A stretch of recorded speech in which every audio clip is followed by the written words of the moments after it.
Hello student, good morning. You are watching Zoology by Dr. S.K. Saini. I hope you are good, well, physically and mentally and study के रूप में। अब आगे हम बात करें, ऐसे एक टॉपिक की बात करें जो अपने सेल के लिए बहुत इंपॉर्टेंट टॉपिक है। और वैसे सेल ऑर्गेनेल सभी टॉपिक है वो इम्पोर्टेंट है, लेकिन हर टॉपिक की अपनी अपनी एक उपयोगिता होती है। और उसमें आने वाला जो अपन वीडियो के अंदर आने वाला टॉपिक है वो एक बहुत ही इंपॉर्टेंट टॉपिक है जिसकी सेल को बहुत ज्यादा आवश्यकता होती है और उसकी आवश्यकता के कारण अपन वर्क कर पाते हैं। अर्थात आप समझ गए होंगे कि ऐसा टॉपिक है जो आपके शरीर को ऊर्जा देने का काम कर रहा है, अपने बॉडी को ऊर्जा देने का काम कर रहा है। तो ऐसे न्यू टॉपिक के साथ हम मिलते हैं तो इसे अपन कहते हैं माइटोकॉन्ड्रिया। तो आज का टॉपिक स्टार्ट होता है जब माइटोकॉन्ड्रिया की बात करेंगे। हमारे माइटोकॉन्ड्रिया को पावर हाउस ऑफ सेल भी कहा जाता है। आप छोटी क्लास में सब जानते हैं, देखते हैं कि पावर हाउस ऑफ सेल कौन है, अर्थात कोशिका का शक्ति ग्रह कौन है। तो माइटोकॉन्ड्रिया कोशिका का शक्ति ग्रह है।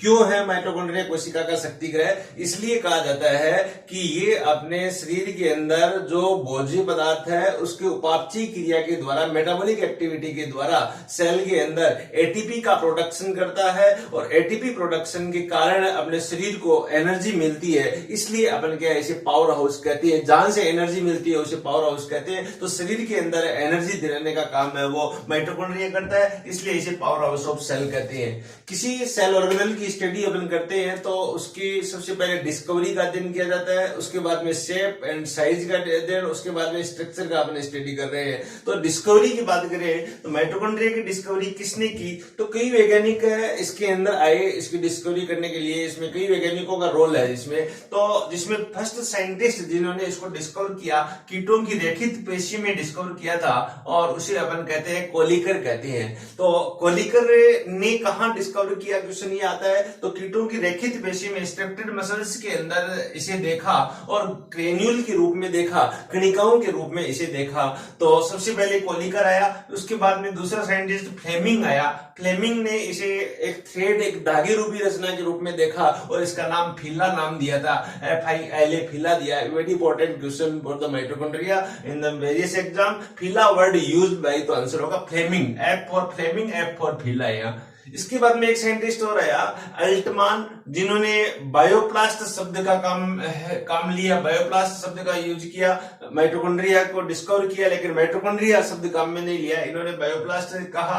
उसके बाद में लास्ट में फाइनली एक वैज्ञानिक आया बेंडा, जिन्होंने माइटोकॉन्ड्रिया शब्द दिया था। तो ये एक वेरी इंपॉर्टेंट क्वेश्चन बनता है कि एक्चुअली माइटोकॉन्ड्रिया शब्द, mitochondria word use by Benda आया, तो बेंडा ने माइटोकॉन्ड्रिया शब्द दिया था। तो इस प्रकार से आप इसे देख सकते हो कि डिस्कवरी के रूप में ये चार वैज्ञानिक मुख्य वैज्ञानिक है जिनका माइटोकॉन्ड्रिया की डिस्कवरी में रोल रहा है। इसके बाद में अपन देखेंगे इस माइटोकॉन्ड्रिया को देखने के लिए किस स्ट्रेन का यूज किया है। क्वेश्चन ये इंपॉर्टेंट क्वेश्चन बनता है कि किसी भी सेल ऑर्गेनेल को अपन विजिबिलिटी के रूप में देखने के लिए किसी स्ट्रेन का डाई का यूज किया जाता है। तो इसमें एक स्पेशल डाई है जिसे अपन कहते हैं Janus green B dye. Janus green B important question है। माइटोकॉन्ड्रिया की डिस्कवरी के लिए, माइटोकॉन्ड्रिया की स्ट्रक्चर का अध्ययन करने के लिए जिस डाई का उपयोग किया जाता है उस डाई को अपन जीनस ग्रीन बी डाई कहते हैं। तो इस डाई का उपयोग किया गया।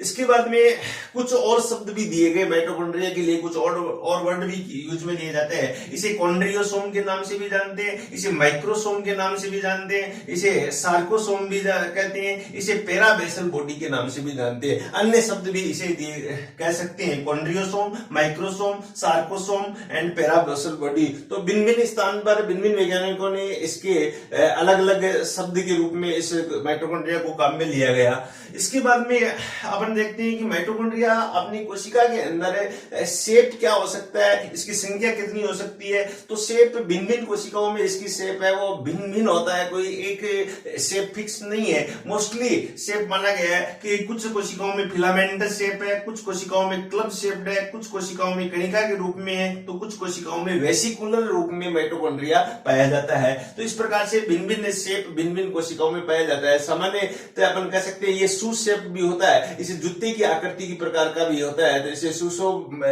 सेल ऑर्गेनेल भी अपन कहते हैं। इसके बाद में आता है कि एक सेल के अंदर माइटोकॉन्ड्रिया के नंबर कितने हैं। नंबर का एक इंपॉर्टेंट क्वेश्चन बनता है कि किस कोशिका में कितना नंबर होता है। तो सामान्य माना गया है कि आपके शरीर में ऐसी कोशिकाएं जिसमें मेटाबॉलिक एक्टिविटी हायर होती है उसमें माइटोकॉन्ड्रिया की संख्या ज्यादा, और जिसमें मेटाबॉलिक एक्टिविटी कम होती है उसमें माइटोकॉन्ड्रिया की संख्या कम होती है। तो ये एक जनरल फॉर्मूला आपका हो गया। जैसे पेनक्रियाटिक सेल, लिवर सेल जहां पर, या मसल्स सेल जहां पर मेटाबॉलिक एक्टिविटी है वो ज्यादा होती है, तो उसमें माइटोकॉन्ड्रिया की संख्या है वो अधिक पाई जाती है, और जिसमें मेटाबॉलिक एक्टिविटी कम होती है जिसमें माइटोकॉन्ड्रिया कम होते हैं। तो ऐसे एक एवरेज, ये एक जनरल आपको ये ध्यान रखना है कि metabolic rate higher then mitochondria will be higher. और सामान्य इसकी संख्या की बात करें, एक नॉर्मल सेल में इसकी संख्या वेरिएबल होती है, और किसके बीच में वेरिएबल रहती है, 500 से 1500 के बीच में माइटोकॉन्ड्रिया सामान्य कोशिका में पाई जाती है। एक भिन्न कोशिका में देखें तो एक हिपेटिक सेल के अंदर है माइटोकॉन्ड्रिया की संख्या यहाँ पर 500 होती है। तो एक एम्फीबियन के अंदर माइटोकॉन्ड्रिया की संख्या, एम्फीबियन की कोशिका में माइटोकॉन्ड्रिया की संख्या लगभग 3 लाख होती है। तो केओस एक प्रोटोजोआ है, केओस एक जाइंट अमीबा के रूप में अपन जानते हैं, जिसके अंदर माइटोकॉन्ड्रिया सर्वाधिक मिले हैं। इसे अपन 5 लाख माइटोकॉन्ड्रिया अपन कह सकते हैं। तो एक्चुअल में सर्वाधिक माइटोकॉन्ड्रिया है वो कीटों की रेखित पेशी में देखा गया है, जिसमें 5 लाख से अधिक माइटोकॉन्ड्रिया है वो पाए जाते हैं। तो इस प्रकार से maximum number of mitochondria found in the striated muscles, किसकी, कीटों की स्ट्रेप्टेड मसल्स के अंदर। ऐसा ही अपने स्पर्म के अंदर देखा गया है, स्पर्म के अंदर है 20 से 24 के अंदर माइटोकॉन्ड्रिया पाए जाते हैं। इसी प्रकार कुछ अन्य कोशिकाएं और होती है जिसके अंदर माइटोकॉन्ड्रिया की संख्या और कम भी हो सकती है। जैसे अपन कह सकते हैं ट्रिपेनोसोमा एक प्रोटोजोआ है, ट्रिपेनोसोमा अपन कह सकते हैं। या मलेरिया की जो पैरासाइट है स्पोरोजोइड स्टेज है, इसके अंदर माइटोकॉन्ड्रिया की संख्या 1 होती है। तो एक यदि माइटोकॉन्ड्रिया पाया जाता है तो इसे अपन कह सकते हैं इस सेल में सबसे कम माइटोकॉन्ड्रिया पाया जाता है। इस केस के अंदर केओस के अंदर सर्वाधिक माइटोकॉन्ड्रिया होता है, लेकिन कीटों की रेखित पेशी यदि साथ में ऑप्शन दिया गया हो तो उसमें सर्वाधिक माइटोकॉन्ड्रिया होता है। इसके बाद में आता है कि साइज क्या है, माइटोकॉन्ड्रिया किस साइज में उपस्थित होते हैं। तो माइटोकॉन्ड्रिया का साइज भी यहाँ पर सेल टू सेल वेरी करता है। उपापचयी कोशिकाओं में साइज बड़ा होता है और कम उपापचयी कोशिकाएं हैं, लेस मेटाबॉलिक एक्टिविटी रखने वाली कोशिका, उसमें माइटोकॉन्ड्रिया की संख्या है वो कम छोटी होती है। मोस्टली एवरेज साइज के रूप में इसकी लेंथ अपन देखें तो 0.3 से 4.4 माइक्रो इसकी लेंथ होती है, और इसका व्यास 0.5 से 1.0 म्यू यहाँ पर इसका व्यास पाया जाता है। तो इस प्रकार से इसकी एक लेंथ है। सामान्य इष्ट कोशिका में देखा गया कि सबसे छोटा माइटोकॉन्ड्रिया प्रकृति के अंदर किसके अंदर होता है, तो इष्ट कोशिका के अंदर होता है 0.1 म्यू का माइटोकॉन्ड्रिया यहाँ पर पाया जाता है। और अपनी पेनक्रियाज की बात करें, ह्यूमन पेनक्रियाज की बात करें, जिसमें माइटोकॉन्ड्रिया का जो साइज है वो 10 माइक्रो या म्यू होता है यहाँ। तो इस प्रकार से भिन्न भिन्न कोशिकाओं में इसका व्यास क्या है, भिन्न भिन्न होता है। अब इस व्यास के आधार पर, लेंथ के आधार पर, साइज के आधार पर अपन देखें तो एनिमल सेल के अंदर सबसे बड़ा कोशिकांग है वो माइटोकॉन्ड्रिया होता है। लार्जेस्ट सेल ऑर्गेनल के रूप में माना गया है किसको, माइटोकॉन्ड्रिया को।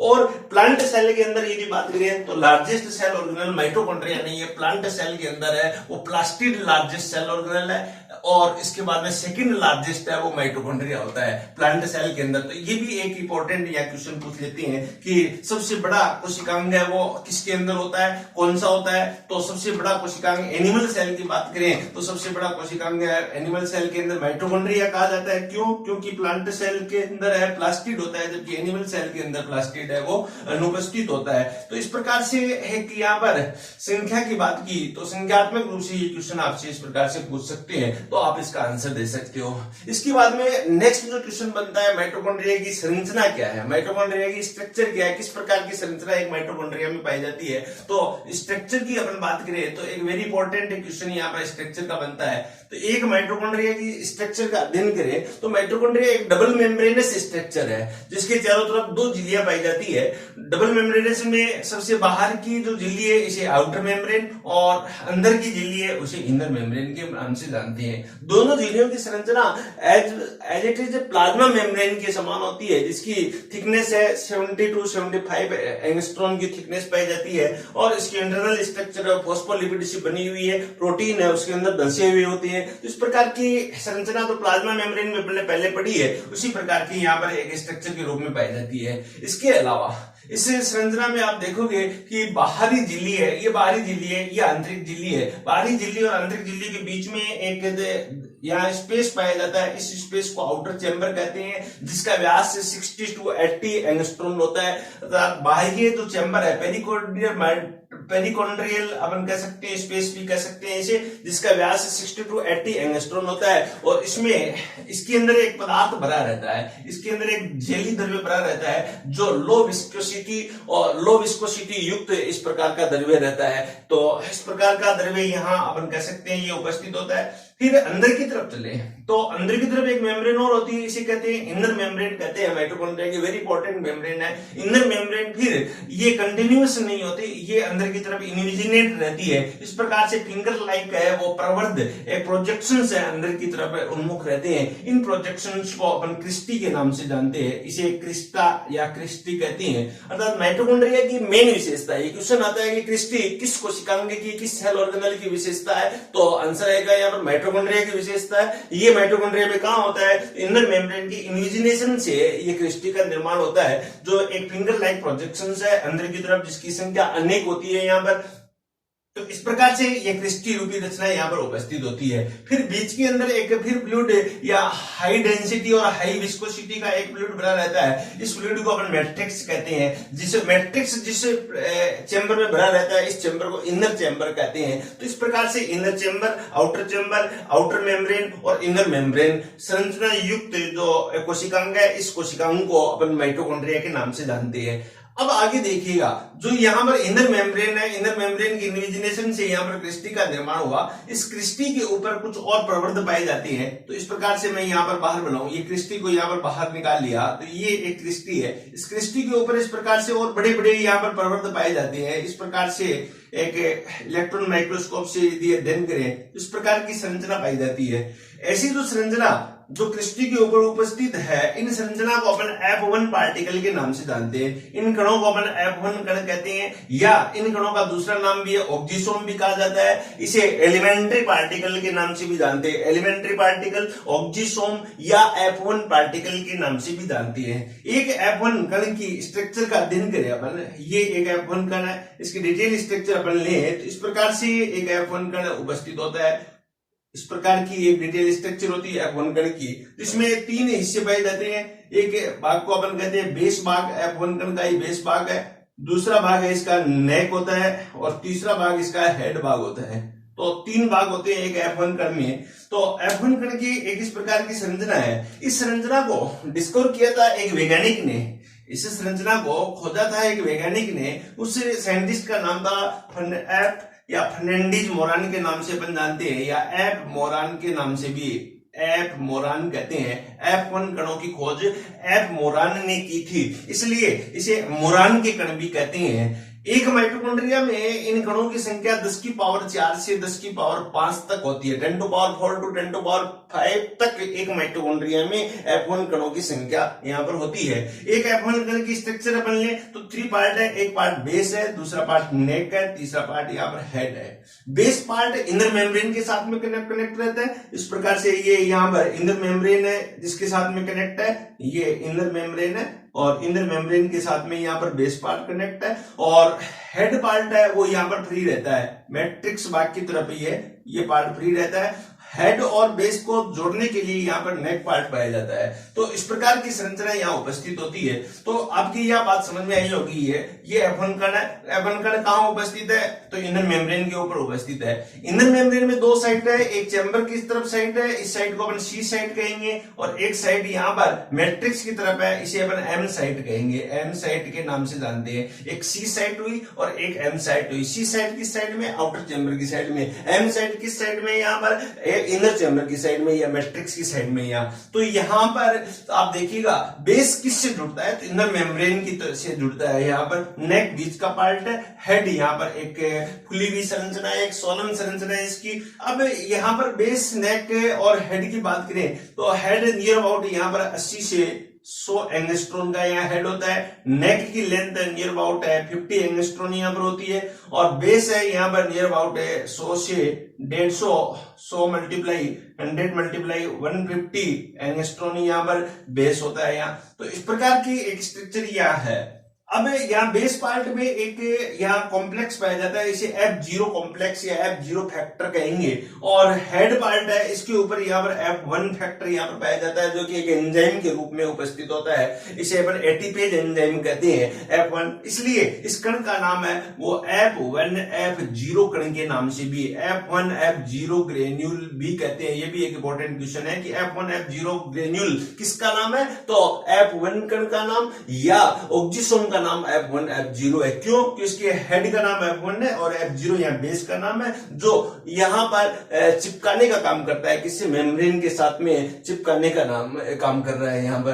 तो इस प्रकार से एक इसे OSCP प्रोटीन के नाम से भी यहाँ पर जानते हैं, या एक कण के रूप में इसे पहचानते हैं। तो ये एक इंपॉर्टेंट पार्ट है। अब ये कण क्या करता है, क्यों इंपॉर्टेंट है? इसलिए इंपॉर्टेंट है कि इस भाग के अंदर यहाँ ATS सिस्टम पाया जाता है। इस भाग के अंदर ATS इलेक्ट्रॉन ट्रांसपोर्ट सिस्टम पाया जाता है। इस इलेक्ट्रॉन ट्रांसपोर्ट सिस्टम के द्वारा एनर्जी का प्रोडक्शन होता है। आप क्रेब्स साइकिल पढ़ेंगे अपन, इसके बाद में अपन ग्लाइकोलाइसिस पढ़ते हैं अपन, उसके अंदर जो NAD बनता है, उस NAD के द्वारा इलेक्ट्रॉन कहाँ आता है, इसी सिस्टम के अंदर आके एनर्जी बनाता है। तो इस प्रकार से ATS के अंदर इलेक्ट्रॉन का प्रवाह कहां से होता है, तो आप देखिएगा NAD से यहाँ पर FAD, और FAD से यहाँ पर साइटोक्रोम B, और साइटोक्रोम में इसके बाद साइटोक्रोम C, इसके बाद में साइटोक्रोम A। यहाँ इस प्रकार से एक इलेक्ट्रॉन का ट्रांसपोर्ट यहाँ पर होता है। ये इलेक्ट्रॉन का ट्रांसपोर्ट कहाँ होता है, इस इनर मेम्ब्रेन के F1 पार्टिकल में होता है, जिससे क्या एनर्जी है वो यहाँ पर बनती है। इसी कारण यहाँ पर एनर्जी बनती है। तो ये एक इंपॉर्टेंट क्वेश्चन या नीट का क्वेश्चन पूछते हैं कि इलेक्ट्रॉन ट्रांसपोर्ट का क्रम क्या है, तो NAD, FAD, cytochrome B, cytochrome C और साइटोक्रोम A, ये एक क्रम है। ये सब घटना कहाँ घटित हो रही है, तो ये घटना घटित हो रही है इसे इनर मेम्ब्रेन या F1 पार्टिकल के अंदर अपन कहेंगे। तो ये आप यहाँ पर समझे होंगे कि F1 पार्टिकल की संरचना क्या है। इसके बाद में आगे चले अपन कि इसके अंदर मैट्रिक्स का पार्ट है माइटोकॉन्ड्रिया का। इस मैट्रिक्स में क्या पाया जाता है, तो मैट्रिक्स से एक इंपॉर्टेंट पार्ट है जिसके अंदर बहुत सारी ऐसी संरचनाएं हैं जो प्रोकैरियोटिक कोशिका से मिलती जुलती संरचनाएं होती है। जिसके अंदर आप देखिएगा एक डीएनए होता है जिसे अपन सर्कुलर डीएनए कहते हैं। ये सर्कुलर डीएनए एक बैक्टीरियल डीएनए के समजात माना गया है। ये डीएनए इसे जीसी डीएनए भी कहा जाता है। ये डीएनए सर्कुलर होता है, वर्ताकार होता है। इसी प्रकार ये डीएनए होने के कारण इसमें रेप्लिकेशन की घटना इसके अंदर या पुनरावृत्ति की घटना इसके अंदर पाई जाती है। इसी प्रकार एक और प्रोकैरियोटिक या बैक्टीरियल सेल जैसी संरचना है राइबोसोम का पाया जाना। ये राइबोसोम 70S प्रकार का होता है और राइबोसोम खुद का यहाँ पर उपस्थित है, तो इसलिए इसके अंदर प्रोटीन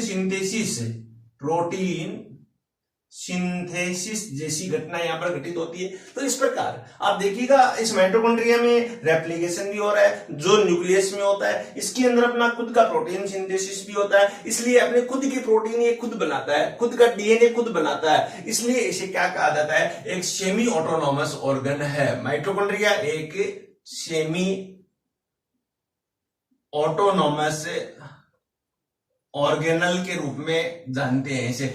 सेमी ऑटोनोमस ऑर्गेनल का मीनिंग अर्ध स्वायत्त शासी कोशिकांग।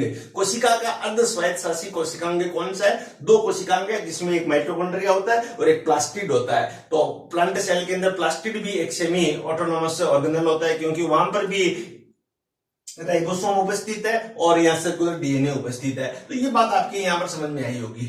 अब इसके आगे देखिएगा, यहाँ F1 पार्टिकुलर मैंने कहा ATS सिस्टम है। यहाँ ऑक्सीडेटिव फास्फोरिलीकरण के एंजाइम भी यहाँ पर उपस्थित है जिसके कारण एनर्जी का यहाँ प्रोडक्शन होता है। इस मैट्रिक्स के अंदर कुछ एंजाइम और पाए जाते हैं। इन एंजाइम को ऑक्सीडेटिव एंजाइम कहते हैं। सर्वाधिक कोशिकांग में या कोशिका के अंदर पाए जाने वाले एंजाइम होते हैं वो ऑक्सीडेटिव एंजाइम होते हैं। ऑक्सीडेटिव एंजाइम किस में भरे रहते हैं, ये क्वेश्चन आता है। तो माइटोकॉन्ड्रिया के मैट्रिक्स में ये एंजाइम भरे रहते हैं। इसमें मोस्टली जो एंजाइम होते हैं वो क्रेब्स साइकिल के एंजाइम, इसके अंदर जो मोस्टली एंजाइम है वो क्या है, क्रेब्स साइकिल के एंजाइम होते हैं। अब आगे प्लांट रेस्पिरेशन में अपन पढ़ेंगे ग्लाइकोलाइसिस, क्रेब्स साइकिल, एक ग्लूकोज का ऑक्सीडेशन होता है, पहले साइटोप्लाज्म में ऑक्सीडेशन होता है तो इसे अपन कहेंगे ग्लाइकोलाइसिस, फिर दो पायरुविक एसिड बनते हैं, ये पायरुविक एसिड माइटोकॉन्ड्रिया के अंदर एंटर करके और मैट्रिक्स में आके और फिर क्रेब्स साइकिल स्टार्ट करते हैं, और क्रेब्स साइकिल से संबंधित जितने भी एंजाइम है ऑक्सीडेटिव एंजाइम कहलाते हैं। ये सब एंजाइम कहां पाए जाते हैं? मैट्रिक्स में पाए जाते हैं, एक एंजाइम को छोड़ के, एक्सेप्ट वन एंजाइम। वो कौन सा एंजाइम है? सक्सिनाइल डिहाइड्रेट एंजाइम है, वो सक्सिनेटेड डिहाइड्रेट या सक्सिनाइल डिहाइड्रेट भी अपन बोल सकते हैं। ये एंजाइम कहां होता है? तो सक्सिनेटेड डिहाइड्रेट एंजाइम माइटोकॉन्ड्रिया की जो इनर मेम्ब्रेन है, ये जो इनर मेम्ब्रेन है इसके साथ में जुड़े रहते हैं यहाँ पर। तो एक्सेप्ट एक यहाँ पर एंजाइम है माइटोकॉन्ड्रिया का जो मैट्रिक्स में नहीं होता लेकिन क्रेब्स साइकिल में इन्वॉल्व है, वो एंजाइम का इनर मेम्ब्रेन के साथ में यहाँ पर जुड़ा रहता है। तो इस प्रकार से इसकी एक संरचना यहाँ उपलब्ध है, एक संरचना माइटोकॉन्ड्रिया की आपके कोशिका के अंदर पाई जाती है। अब अगला यहाँ क्वेश्चन पूछते हैं कि माइटोकॉन्ड्रिया कार्य क्या करते हैं और माइटोकॉन्ड्रिया का यहाँ बायोजेनेसिस कैसे होता है। तो माइटोकॉन्ड्रिया का फंक्शन है वो एक ही फंक्शन है यहाँ, एटीपी प्रोडक्शन। मेन जो फंक्शन है इसका यहाँ पर एटीपी प्रोडक्शन। एटीपी प्रोडक्शन कहां से? एटीपी जो भी फूड मटेरियल सेल के अंदर आता है उससे एटीपी बनाता है। या दूसरा इसका और भी कार्य है, ये एग जो है, एग का जो फॉर्मेशन होता है वहां पर योग फॉर्मेशन का काम है वो भी माइटोकॉन्ड्रिया करता है। ओवा के अंदर योग का निर्माण है वो क्वेश्चन इंपॉर्टेंट बनता है कि कौन करता है, तो योग का निर्माण भी यहां पर माइटोकॉन्ड्रिया करता है। अब इससे आपसे कुछ देख सकते हैं कि माइटोकॉन्ड्रिया है उसका बायोजेनेसिस कैसे हुआ, माइटोकॉन्ड्रिया की उत्पत्ति कैसे हुई। तो सामान्यतः माइटोकॉन्ड्रिया की उत्पत्ति प्री एग्जिस्टिंग माइटोकॉन्ड्रिया के विभाजन से हुई है। इसके बाद में माना जाता है कि प्लाज्मा मेम्ब्रेन से माइटोकॉन्ड्रिया की ओरिजिन हुआ है। इसके बाद में फिर माना जाता है माइटोकॉन्ड्रिया का बायोजेनेसिस है, डी नोवो बायोजेनेसिस हुआ है और सिम्बायोटिक बायोजेनेसिस हुआ है। ऐसा माना गया है कि एक बैक्टीरियल सेल है वो यूकैरियोटिक सेल के अंदर है, वो सिम्बायोसिस के रूप में रहने लग गई और उसी के आधार पर क्या वो एक नए अंग का या मॉडिफिकेशन हो गया, उसी अपन माइटोकॉन्ड्रिया कहते हैं, जिसका एविडेंस भी मिलता है। बैक्टीरियल डीएनए और बैक्टीरियल यहाँ पर राइबोसोम पाया जाता है, ये एविडेंस भी मिलता है। तो इस प्रकार से आप कह सकते हो कि एक सेल का, एक माइटोकॉन्ड्रिया का सेल में ओरिजिन है वो कैसे हुआ है, तो एक बैक्टीरियल सेल की सिम्बायोसिस नेचर के कारण है वो ओरिजिन हुआ है। और आजकल एक नया अपन डी नोवो सिंथेसिस भी अपन मान सकते हैं कि माइटोकॉन्ड्रिया का ओरिजिन है वो प्री एग्जिस्टिंग जो माइटोकॉन्ड्रिया उससे डिवीजन के द्वारा माइटोकॉन्ड्रिया का ओरिजिन हुआ है। इसी प्रकार अपन कह सकते हैं माइटोकॉन्ड्रिया में ध्यान रखिए प्रोटीन सिंथेसिस खुद का होता है। एक एंटीबायोटिक है क्लोरोनिम्फेनिकोल एंटीबायोटिक, उसके द्वारा इसकी प्रोटीन सिंथेसिस की दर को रोक सकते हैं। बैक्टीरिया की प्रोटीन सिंथेसिस को भी अपन इसी दर से, इसी एंटीबायोटिक से अपन रोकते हैं, क्लोरोनिम्फेनिकोल एंटीबायोटिक। तो इसको भी अपन ये एंटीबायोटिक यदि इस यहाँ पर ट्रीट कर दिया जाए तो माइटोकॉन्ड्रिया है उसके अंदर प्रोटीन सिंथेसिस है, अपना खुद का प्रोटीन सिंथेसिस है वो रुक जाता है। तो इस प्रकार आप इस डायग्राम के द्वारा, इसका जो टीएस सेक्शन के द्वारा आप इसकी स्ट्रक्चर अपन समझ सकते हैं कि एक माइटोकॉन्ड्रिया है, वो माइटोकॉन्ड्रिया इस संरचना के रूप में है वो पाया जाता है। तो मैं जहां तक समझता हूं कि ये बात आपके यहाँ पर समझ में आई होगी। और अब आगे आप इसको ज्यादा से ज्यादा इस वीडियो को लाइक करें, सब्सक्राइब करें और इसे शेयर करें। और इसमें कहीं पर भी आपको जहां समझ में नहीं आई है तो आप इसके कमेंट लिख के जरूर बताएं, जिससे क्या उसमें आपके क्वेश्चनों का आंसर दे सकें। और इसको एक बार दो बार पढ़ें और सुने, और उसके बाद में अपने स्टूडेंट्स के साथ में और दूसरे अपने साथियों को, अपने फ्रेंड्स को भेजें, जिससे क्या है ये ज्यादा से ज्यादा वीडियो है आपके लिए क्या लाभदायक सिद्ध हो सके। Thank you very much.